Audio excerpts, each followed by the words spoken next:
panapong nga tubo, nagkakiay-kiay, ginahumlad ya abaga nga daw pakpak, ya pinakasadya, kung magsid-anay, kaanda nga banyo, si nene kag si tuto, saot nga daw bano, makasulong, nagadak panay, abaw ka palagyuhanay, saot ka bano, makasulong, nagadak panay, abaw ka palagyuhanay, saot ka bano, makasulong, nagadak panay, abaw ka palagyuhanay, saot ka bano, sultero kang lin, aya andang balakyagon, ginabuhi ka agong.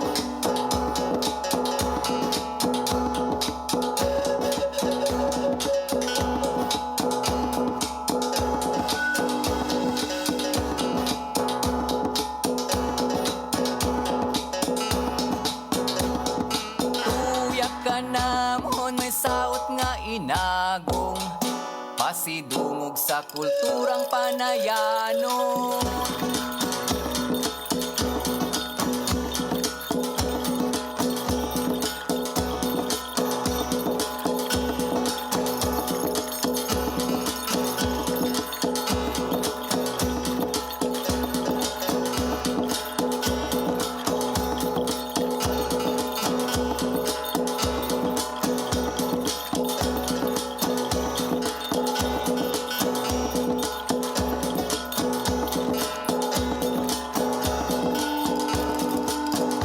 Binano, binano, saot ka bano, binano, binano, saot ka bano, binano, binano, saot nga inagong, pasidungog sa kulturang panayano.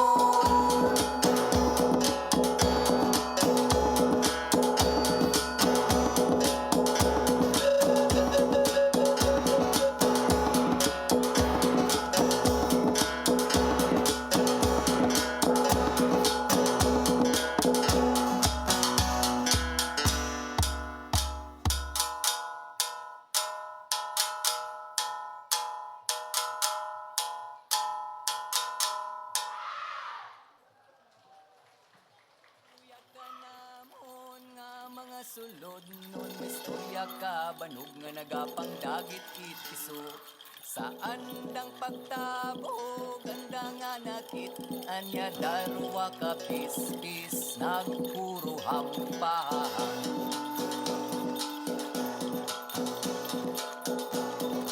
Wow, Lambunaw! Ato nasaksihan ang tribo Dinagmay. Abitawan natin luwat sa lakamatunog nga pagpamalakpak. Ang tribo Dinagmay sa liwat nagikan sa Lambunaw Parochial School Integrated.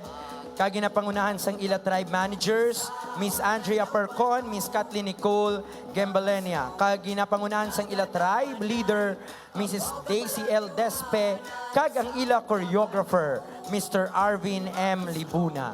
So, partner, makita naton, wala pa dito naguntat, ikatatlo pa lang naton sila nga tribe, competing tribe. Kag nagapasulod partner subong ang aton nga performing tribe number